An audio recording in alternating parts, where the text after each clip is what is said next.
Good morning, everyone. This is Elizabeth from Silvernest Homeschool, mama for homeschooling the youngest two, as the older two are in college. And I just wanted to take you through some of the library that we have gathered over the years for our kids. We homeschooled from when my firstborn was in first grade all the way up through graduation, and that is the goal for all of our kids at this point. It was definitely one of those things where I am a reluctant homeschooler. I have always loved books, however, so that part was not hard for me. And you do not need a book collection like this. Those are our scrapbooks, so those don't really count. And then we have some board games.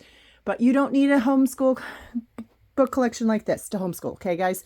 That's my first thing. The second thing is I don't edit, so this is just me hanging out with you because this is not my business. This is just my, hey, I learned something along the way and I want to help. So if you find one series or two series that is helpful to you, or if you watch this and you're like, wow, that is overwhelming, that's totally fine. You don't have to.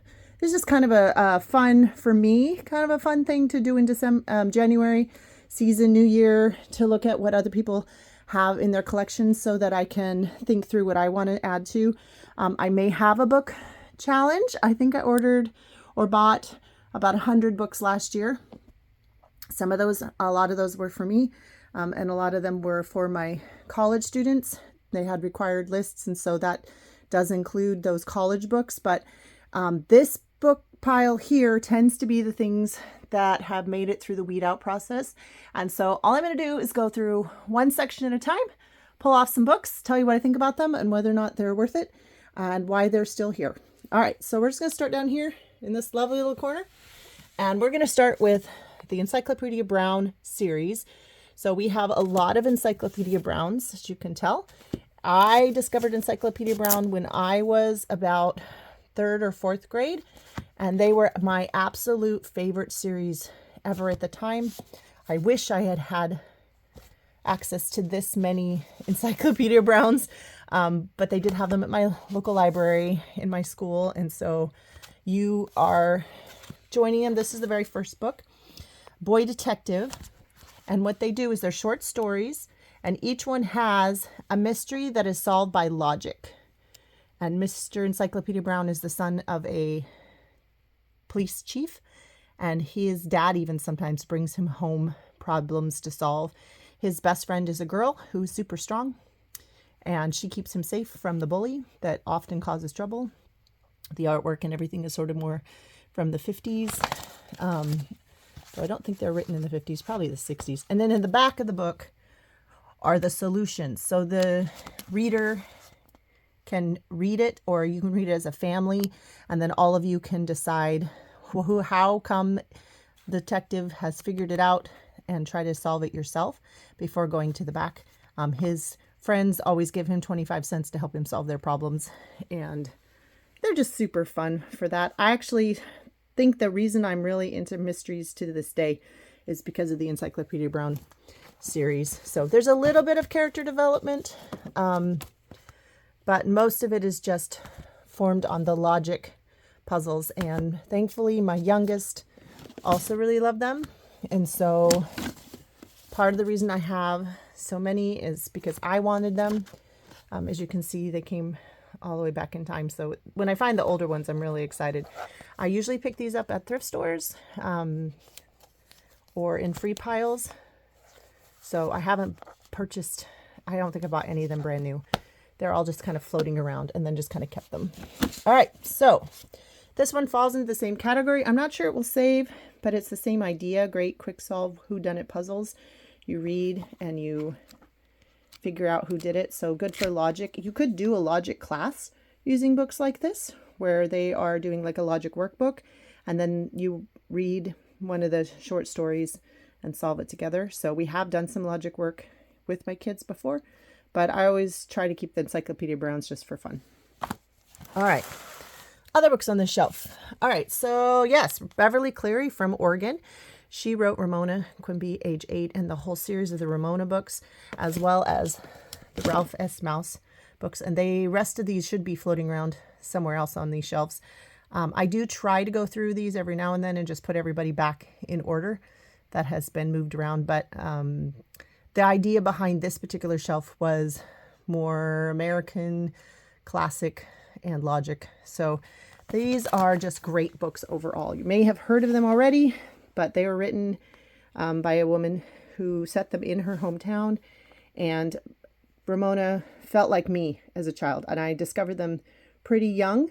I remember being like in first and second, third grade, and reading and learning about this poor girl who also went through crazy adventures like I did, and had a bad temper like I did, and didn't fit in kind of like I did, but yet was, they had a big sister like I did. So I do love Ramona. My kids have all really enjoyed the Ramona series, but they love the Ralph S. Mal series. He gets to talk. He actually talks to people and has all kinds of adventures. These are great read alouds.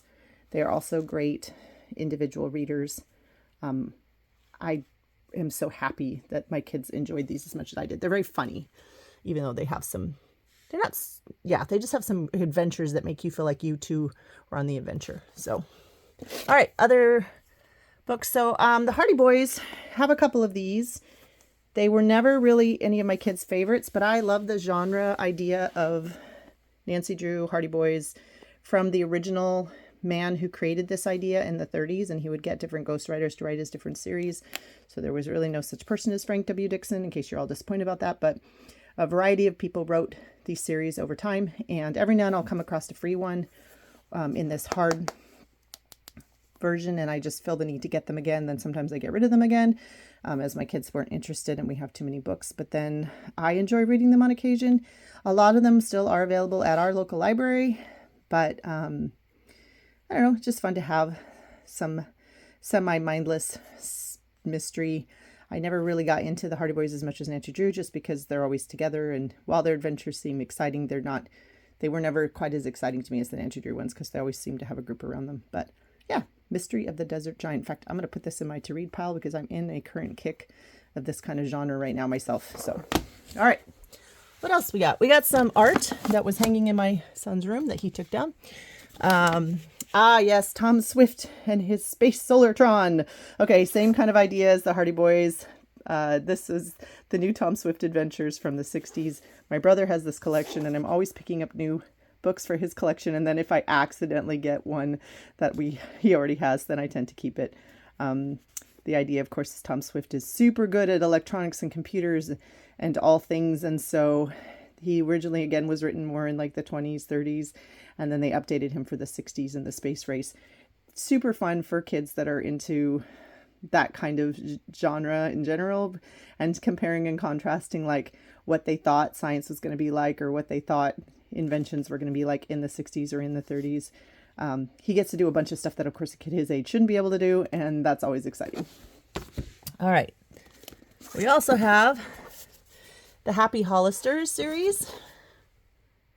And this is going to go back to, again, nostalgia. I had a whole bunch of these and did end up giving some away. I think I had maybe 10, and the set was just too much. My kids never really got into these. I enjoyed them, but I read them when I was older and more into this genre than when I was a kid. So I don't know if they're interesting for kids. When they were the right age, I wasn't reading out loud to them this kind of series, and so they just kind of skipped over them.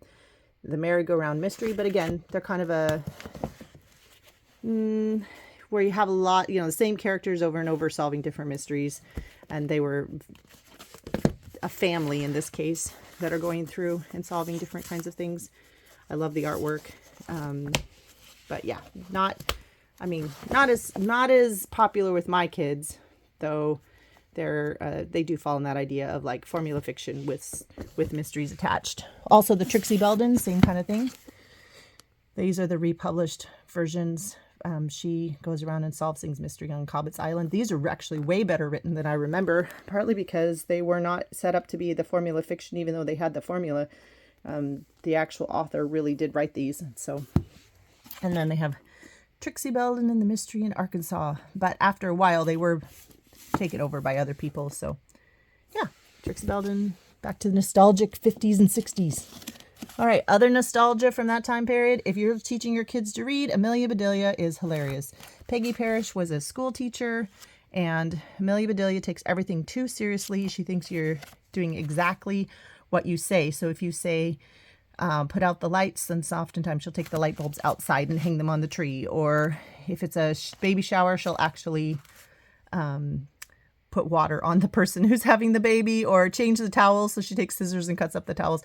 Great for literalists, great for just hilarious. So I collected as many of those as I can. Here's she putting out the lights. All the flowers, this thank you, Amelia Bedelia. So yeah, I want to collect all of these. One of the things I've discovered is as time goes by, sometimes books get changed out, rewritten, adjusted. And so, yeah, that's hard for me. Again, these were free. You can tell they were somebody else's classroom collection, and I just scooped them up from a free box. And so I'm really happy to have these for my grandkids and any kids that come over to visit my house. I don't have grandkids. This is like me in the future, right? And who knows how many of these will actually make it to then. All right, this is a reprint, Adventures of Tom Swift Jr. and his electronic hydroling, same thing as the other one. All right, back to Stories to Solve by George Shannon. These are the same ideas, but they're folk tales from around the world. So we actually use this with my kids for their logic class, and George Shannon happens to be a friend of my in-laws, and so it was kind of fun to find this in one of the free piles to be able to let my kids know who he was a little bit better with his books. Other Choose Your Own Adventure from when I was a kid. These are not historical, and my kids do love his Choose Your Own Adventure, but the one that's reading them right now prefers the ones about history over just the fantasy type trees. And then The Cave of Time. This is the versions that my husband and I would check out from the library. And so, again, sort of the nostalgia pile. All right, this one is super fun. Bought this for my kids during COVID. Who Wins? And I've thrown it in the car before, but you basically pick two people, in this case, Susan B. Anthony versus Oda Nobunaga, who's a samurai, a dictator, and from the Shogun, and a Shogun writer. Then you're going to ask who wins. And so you read it to the other people. Now we have Confucius. And you say, okay, who do you think would win? Susan B. Anthony versus Confucius in wealth or leadership? And then the people around you guess. Or you as a kid can kind of flip through and pick the different types of stuff. So yeah. And then on the back up here, they actually give you a little tiny biography of each person. And so you could read that first and then go to the guessing of who won now that you know a little bit more about them. So that's been fun. It's kind of beat up because they've enjoyed it. The artwork is interesting because it's trying to be silly, but some of the people kind of get depicted as a little more, tough than others. And yeah, I don't know. The art is makes me laugh, but I know that it can also depict like how people think of different characters in history, and they do have a bias kind of on that. All right, and then the last book on this shelf is the All of a Kind Family. So there is a whole series of these as well, and this is about a Jewish family that lives in the city, and they are full of fun, full of adventures. This is not a formula fiction series, and it is the All of a Kind Family. I would highly recommend it if you're looking for some read alouds that have to do with American history in a slightly different perspective. And so, not a hard read, but more of the classical read. Pictures, simple in that respect. And let's see, when were they? Sydney Taylor was the actual reader. This isn't like I said, it's not a form fiction where they found a ghostwriter, and they have a series. 1954. So again, you're looking at life in 1954 from this perspective. So I'd say a lot of these books are from the 50s and 60s originally, and that is interesting to go back and do history based on the literature from the time that was being published and the kind of expectations that they wanted kids to live in or to have. So yeah, so that is what is in the first block of books, and now I will clean them up. If you like this kind of thing, you can hit like and subscribe. Again, I am not doing this for business. This is just me trying to help you. hope this was helpful and interesting. And if you want to keep wandering on the journey, I will be posting more pictures of more areas. Thanks. Have a great day.